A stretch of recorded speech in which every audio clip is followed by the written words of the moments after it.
Robert Francis Kennedy, or simply Bobby to millions, was more than just the brother of a president.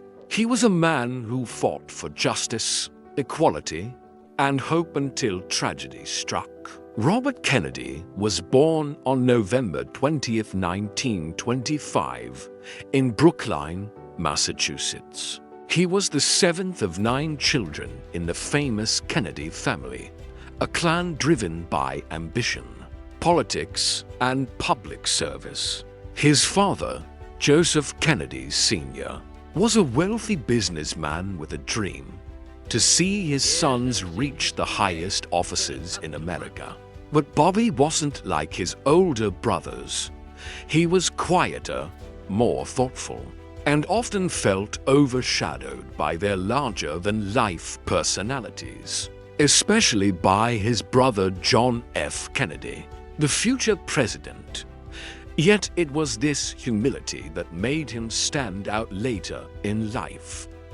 When World War II broke out, Robert was still a teenager, but he joined the U.S. Navy in 1944 and served until the war ended.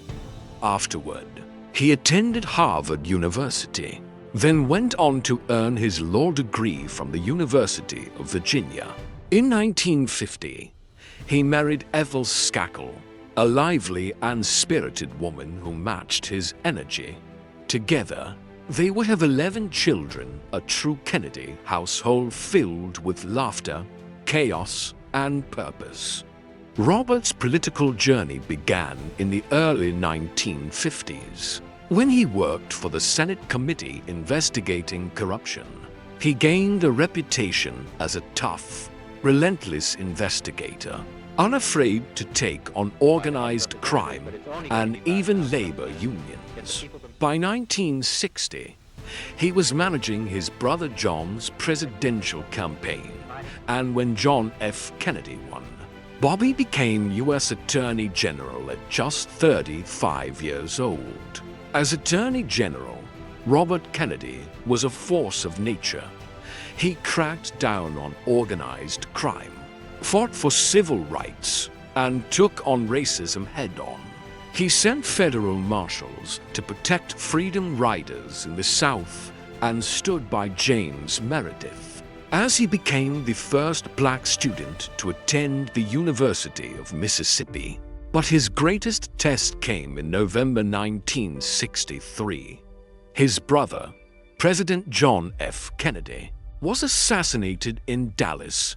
The loss devastated him. Bobby withdrew from public life for a while, crushed by grief and guilt. He later said, "I feel like I live in a world that no longer exists." But Robert Kennedy was not a man to stay down for long. In 1964, he ran for U.S. Senate in New York and won. As a senator, he evolved from a political insider into a voice for the poor, the oppressed, and the forgotten. He visited coal miners in Appalachia, farm workers in California, and impoverished families in Mississippi. His speeches began to inspire a new generation, one filled with hope, compassion, and idealism. By 1968, America was in turmoil in the Vietnam War, civil rights protests, and deep divisions across the nation.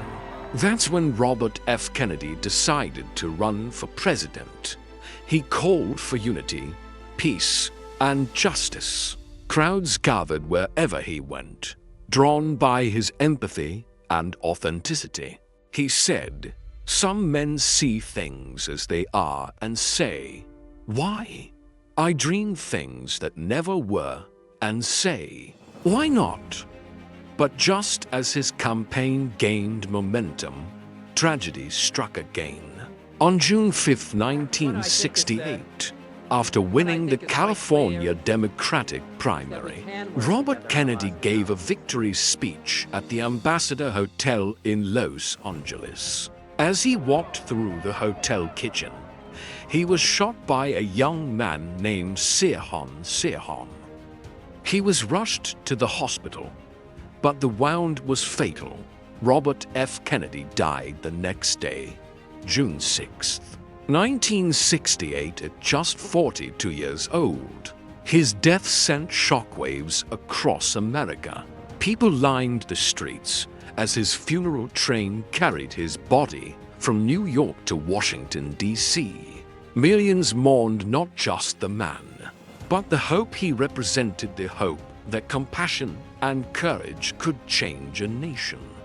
Robert Kennedy's legacy lives on through his words and the causes he championed.